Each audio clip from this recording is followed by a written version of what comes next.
The boardwalk was built in the mid-1990s in order to provide access to the lakeshore for all visitors and to preserve the sensitive dune vegetation that holds the dunes in place.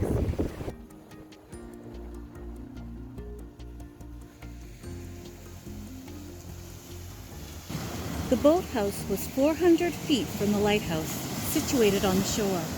You can see remnants of the boathouse because high water has washed away some of the shoreline. During low water levels, the pilings for the dock are also visible.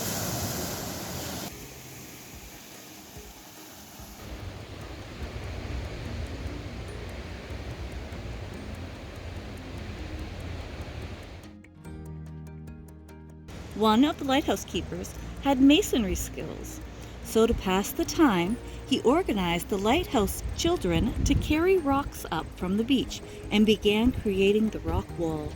He wrote about slowly building it and how they wanted it to look. Today, that original rock wall still adds charm to the Point Iroquois Lighthouse grounds.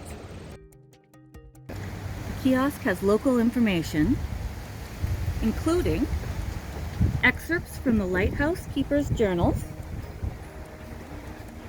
the history of the native people,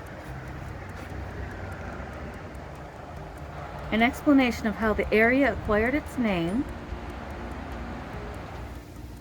and a summary of how Point Iroquois Lighthouse has been used over the years. Today, Point Iroquois Lighthouse's volunteer caretakers reside in the western side of the building. They watch over the grounds, answer questions from visitors, keep the bathrooms clean, and clear the boardwalk year-round. The Hiawatha National Forest, through an agreement with the Eastern National Forest Interpretive Association, the lighthouse is also home to a bookstore that sells books and other items relevant to the local area, tribal culture, maritime past and present, the Great Lakes, and the Forest Service, which includes the work of local authors and artists.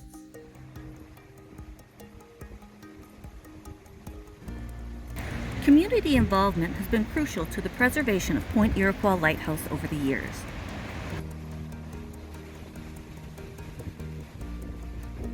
And recently, an agreement has been signed with the local Bay Mills Indian community for management of the site.